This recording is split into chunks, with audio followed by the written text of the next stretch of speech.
The Straw King, Chapter 15. Suddenly, Ozma pushed forward. "But they'll be hurt!" she exclaimed.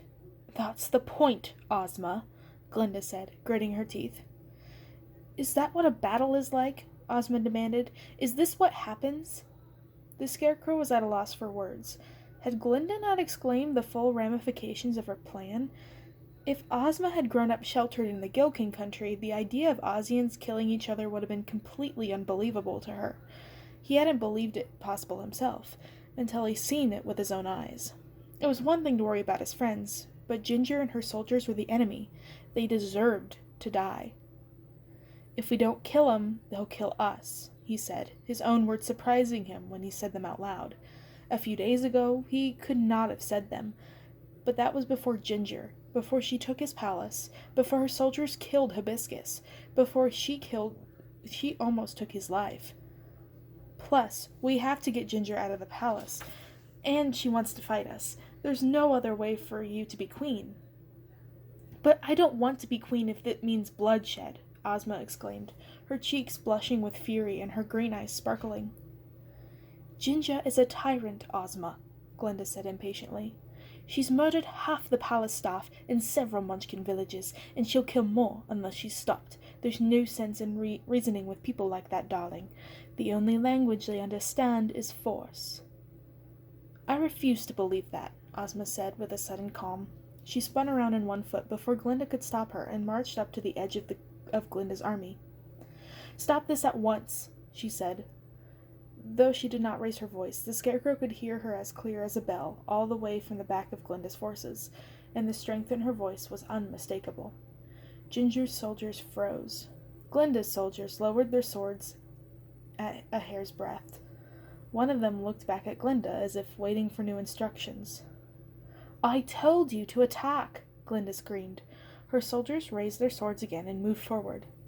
"And I told you to stop!" Ozma's voice was so powerful that it hit the Scarecrow with a physical force, sending both him and Glinda stumbling backward. The air around Ozma was crackling. In that same huge, awe-inspiring voice, she addressed Ginger. "Why have you come to the Emerald City to do harm to my people?" Ginger brought up the pistol, snarling in rage. Ozma held up one hand, and the pistol clattered to the ground. Ginger struggled furiously, but it was clear some kind of invisible bond was holding her. "I asked you a question," Ozma said. Ginger kicked furiously, and then slumped over as she realized the futility of fighting Ozma's magic. "The Scarecrow wasn't doing a very good job," she said suddenly. "That's not true," the Scarecrow protested. "Oh, shut up," Glinda said, her glittering eyes fixed on Ozma. Ozma stared daggers at Ginger. "Do you think you have done better, then?" Ginger scoffed at the ground with one high-heeled foot, looking slightly sheepish. "I would have done," she said, "in just a bit, soon as we got settled." "You call murdering my people getting settled?" Ozma's voice was thick with anger. "Disrupting the rule of Oz, killing innocents, bringing warfare in my city?" "It ain't your city," Ginger mumbled, looking around. Her soldiers remained frozen where they were, held by Ozma's magic. "It is my city," Ozma said, and her voice was like a massive bell tolling across the countryside. The Scarecrow gasped. Huge black wings veined with gold like a butterfly's unfurled from Ozma's back and spread upward. Green lightning crackled down out of the cloudless sky, and a wind whipped around them, setting a cyclone of tiny green gems spinning around them.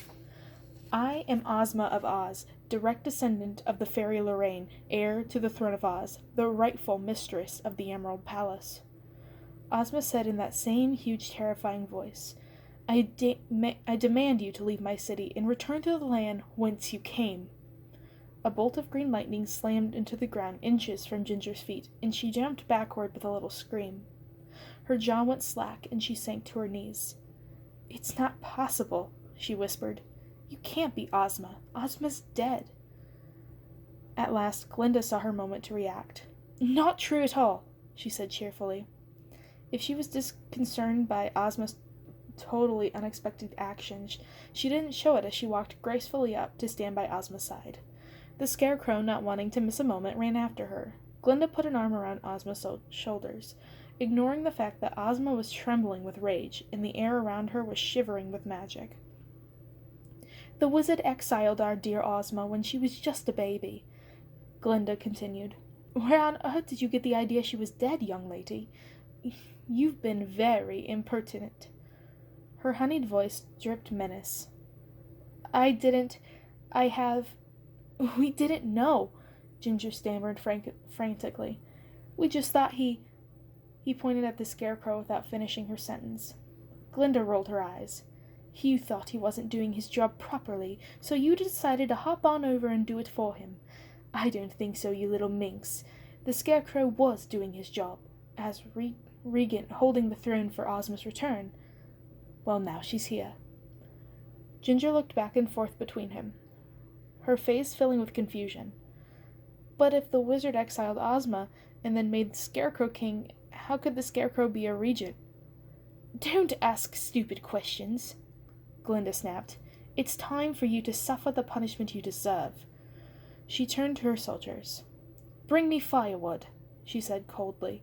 "We'll burn this bitch at the stake." "No," Ozma said. Glinda raised an eyebrow. Is it really you?" Ginger was staring at Ozma, her eyes filling with tears. "It is really you. It's Ozma. Our own princess came back to us." To the Scarecrow's utter astonishment, Ginger ran forward, but not to attack.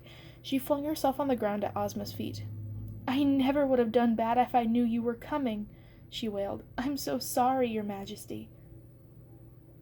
"You have done more than bad," Ozma said.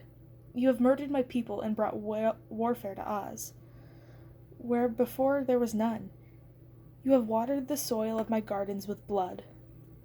The emerald wind had died down and the lightning retreated back up to the sky, but her eyes were still glowing with an eerie green light. The Scarecrow could hardly believe this powerful creature was the same terrified girl who'd held his hand outside Glinda's palace. It was as if tapping into her fairy powers had unleashed a whole new person. This girl, he could believe, was meant to be the Queen of Oz. Ginger began to cry, snuffling miserably into the dirt of Ozma's feet. "I don't know what came over me," she cried. "It was like someone told me to do it. We ain't like this normally, I swear, Highness. Something just came over us. We was minding our own business, and then one day I got this bee in my bonnet and I suited up and came down here and kicked out the old Scarecrow." Ozma's eyes narrowed, and she tilted her head to one side. "Is it possible?" she murmured to herself. "But who would do something like that? Who could use magic to such an awful end?" The Scarecrow felt his brain work. He had a pretty good idea of who, and carefully avoided looking at Glinda. If she had somehow compelled Ginger to invade the Emerald City, she had been planning even more carefully than he had thought, and it was bigger than that. His head spun. What happened to good versus wicked? Wasn't Glinda ultimately supposed to be good? But maybe a witch was a witch, and Glinda was only good when compared to someone really wicked. Right now, Glinda didn't seem at all good. "All the more reason to execute the traitor, Ozma," Glinda interrupted smoothly, stepping forward to try to take control of the situation. "If someone has controlled the girl before, they can do it again. You must be strong enough to prevent her from harming anyone in your future. Remember what I told you about casualties being necessary when it serves the greater good." But Ozma shook her head. "Thank you for your advice, my dear friend," she said. "I know you mean well, and you are far more wiser than I am, but I can't bring myself to spill any more blood. I know I may regret it, but how are we to end killing with killing? Her breath is not the answer. No one is." Glinda's mouth tightened with fury, and she controlled her voice with effort. "Ozma, darling, I am wiser than you. Don't we agree? I could be your counselor?" The Scarecrow cleared his throat. "The Scarecrow and I," Glinda amended, shooting the Scarecrow an irritated look. Ozma took no notice. "Of course you shall," Ozma agreed. "But if I am to be a true queen, I will have to learn to make decisions on my own as well. I may come to regret this, but I will spare the life of Ginger and her soldiers."